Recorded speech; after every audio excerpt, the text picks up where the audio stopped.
A atividade de hoje é a conferência debate sobre a era do capital improdutivo.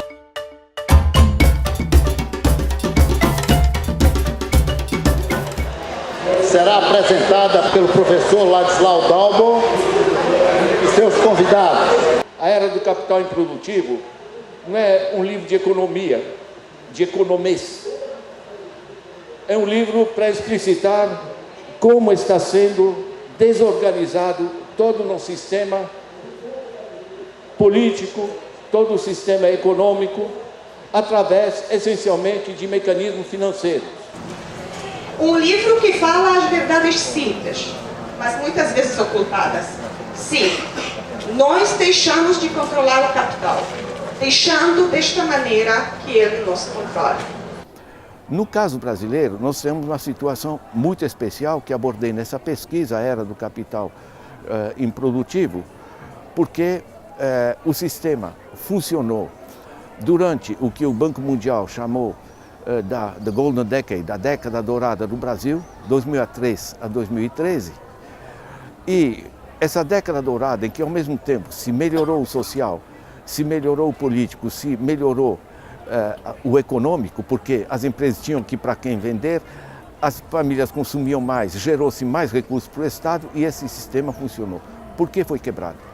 Foi quebrado porque, em termos políticos, no Brasil, um congresso financiado por corporações, porque foi autorizado o financiamento corporativo das campanhas políticas, decidiu liquidar o artigo 192 que regulava o sistema financeiro. No artigo 192 da nossa Constituição, estava ali explícito que o limite da taxa de juros no Brasil, descontada a inflação, seria 12%. Através da PEC de 1999, proposta de José Serra, eles liquidaram o limite aos juros. A partir daí, a coisa começa a desandar, né? Porque se gerou um sistema em que as famílias são submetidas a taxas de juros que, francamente, europeu, ou sueco, ou até chinês, não entende. Por que nós temos taxas de juros elevadas? É porque a gente tem uma concentração bancária absurda. Apesar de nós termos várias instituições, 5 detêm 80% do mercado de crédito e das operações de ativos, então os depósitos e os créditos. Então, quer dizer, é muito recurso na mão de 5 bancos. Como é que pode se cobrar 156% no empréstimo bancário? Como é que se pode cobrar uma média de 105% nos crediários? Como é que se pode cobrar 320% no cheque especial, 485% no cartão de crédito, né? São coisas completamente surrealistas, né? No resto do mundo são juros que se situam entre 3%, 6%, 7%. O Brasil dá mais lucro para o Santander do que a Espanha, o Brasil dá mais lucro para o Santander do que a Argentina. E as taxas de juros praticadas lá e aqui as taxas de juros que o Banco Santander pratica são 20 vezes maior do que as taxas que ele pratica na Espanha. E como se explica isso? Não se explica. Nós estamos acostumados, e é bem compreensível para nós, todo o mecanismo de exploração através de salários baixos, que continuam para a grande massa da população extremamente baixos. Mas há um novo sistema de exploração, que é apenas relativamente novo, e sim se expandiu e se agigantou, que é a exploração através do endividamento das pessoas. Não sei quantos de vocês estão endividados. Nós fizemos a contas que dá uma compreensão à dinâmica. Um fogão que sai a 200 da fábrica é vendido por casas que a gente conhece a R$420 à vista e é vendido a 840 a prazo. Ou seja, a massa da população que não tem como comprar à vista paga 840 por um fogão de 200. Um negócio desse simplesmente não funciona. É um absurdo econômico. Isso se chamou financiarização em termos mundiais. No caso brasileiro, é mais que financiarização, é agiotagem explícita. A taxa de juros média cobrada do brasileiro, 156% ao ano. Na França, é 3,5% ao ano. Eles ganham muito com juros, ganham muito, cada vez mais bateram recordes em 2017, mas eles não devolvem nada para a população. Na verdade, eles sugam. Todas as empresas quebrando, 14 milhões de desempregados, as famílias passando penúria, miséria, o governo tendo déficit de 140 bilhões nas suas contas e os bancos lucram 110 bilhões. E a gente já perdeu a noção do que, na verdade, do que está acontecendo com o nosso dinheiro. Hoje temos 61 milhões de adultos que se chama negativados pela Serasa Experian. O que é negativado? Com nome sujo. 61 milhões de adultos. E as pessoas acham que é culpa dele, ele assinou. Mas é agiotagem.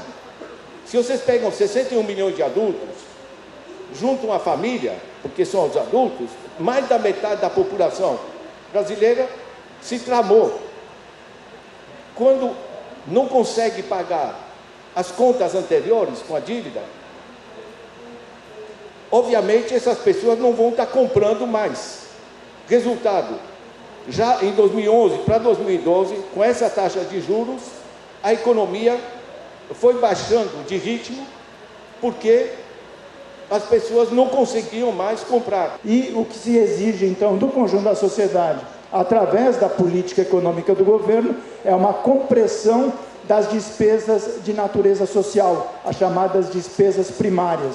Você comprime educação, você comprime saúde, você comprime previdência social, você comprime salário de servidores, você comprime investimento, mas você não mexe, pelo contrário, você sobe as despesas com juros.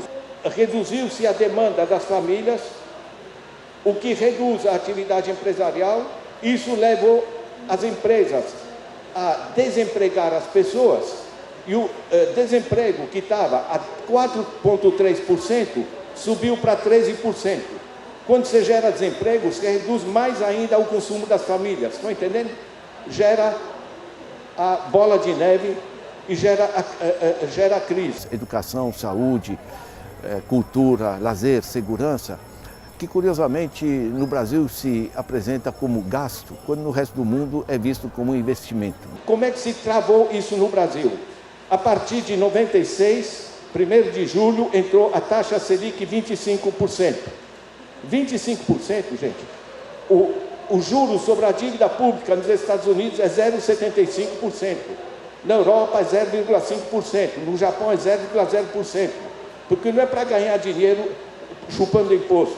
Nós temos um desvio sistêmico dos nossos recursos, que são as nossas poupanças, que são os nossos impostos que estão na mão do Estado, para banqueiros, para intermediários financeiros, para especuladores que não contribuem, não só não contribuem para o aumento da produção, para o desenvolvimento, como travam o país e jogam ele nessa crise que hoje vivemos. O banco pega esse meu dinheiro, aplica em títulos do governo. Títulos do governo rendem muito mais.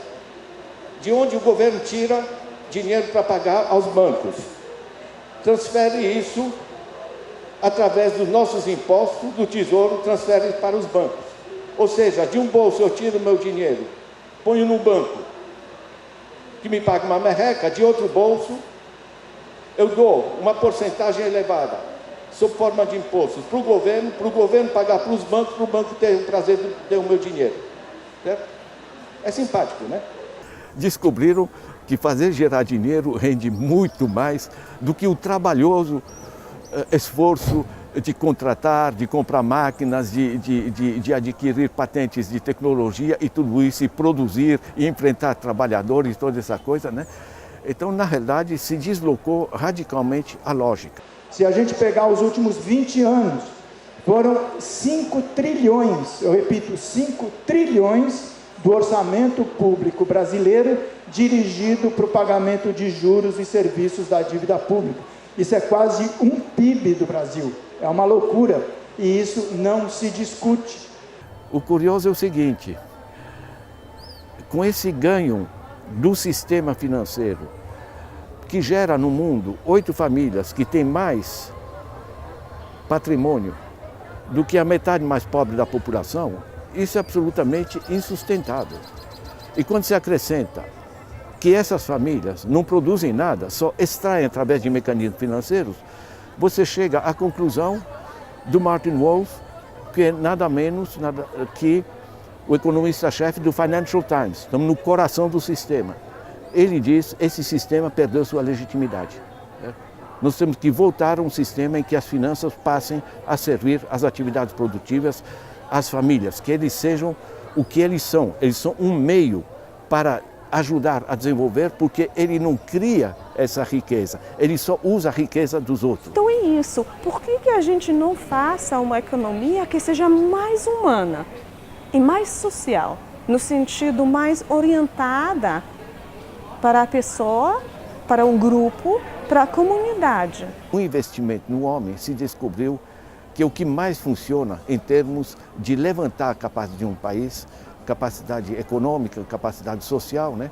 E os equilíbrios políticos necessários para evitar as guerras. O New Deal americano do Roosevelt, como é que eles saíram da crise? Ou a reconstrução da Europa no pós-guerra. Todos eles se basearam em ampliar a capacidade de demanda da população, porque maior demanda da população gera atividade empresarial e empregos, que multiplica mais ainda as atividades econômicas. Todos os modelos econômicos funcionam assim.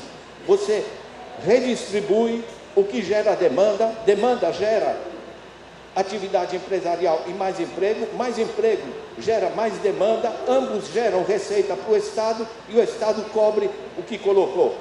Como realmente, de fato, resistir e não nos deixarmos ser capturados por esse sistema que cada vez mais se coloca como alternativa a ele mesmo? A gente precisa refletir sobre qual é a educação financeira que a gente precisa passar para o consumidor, para que ele não veja que essas práticas que o sistema faz constantemente, no intervalo da novela, no intervalo patrocinando jogos de futebol, empresas oferecendo a solução para aquele que já não tem mais crédito, para negativados. Ele não fala as condições desse crédito, ele simplesmente fala que vai solucionar o seu problema. Ele tem lá uma política para resolver os seus sonhos que você não realizou. Ele não está te educando financeiramente. Nós não somos contra bancos, mas que os bancos façam a sua função, gente. Onde funciona?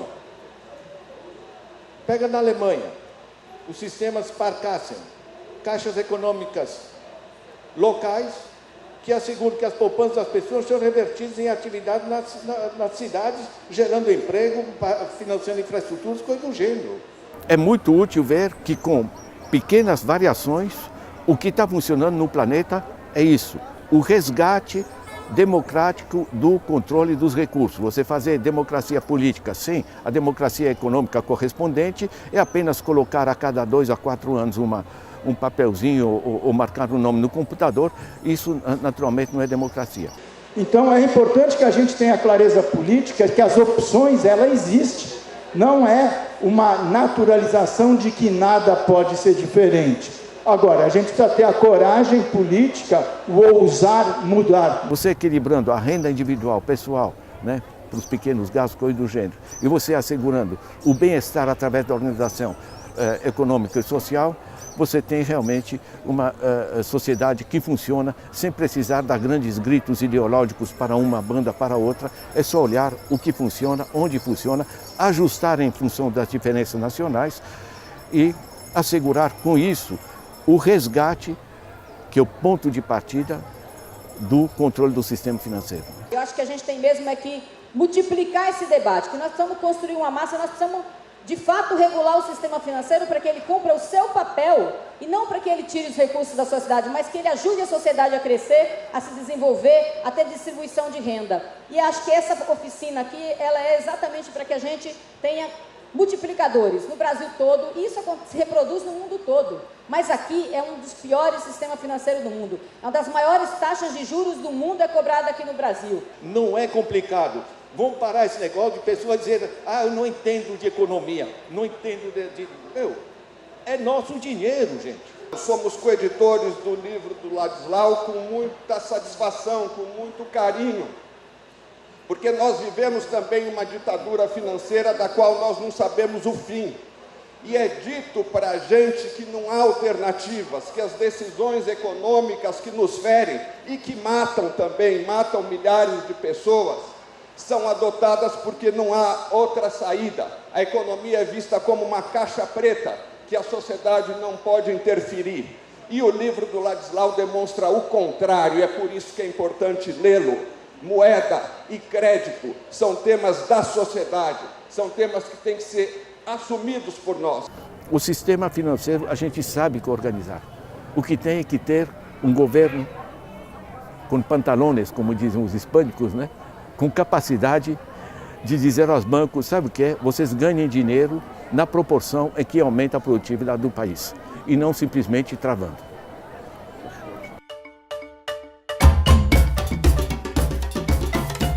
Como transformar o debate que a gente participou agora de tanta qualidade num debate popular, debate que chegue para os trabalhadores e trabalhadoras brasileiros. E vamos dizer para vocês que toda essa iniciativa vai se transformar em campanhas de esclarecimento e de mobilização popular para que nós possamos levar à prática o que estamos discutindo aqui. Muito obrigado!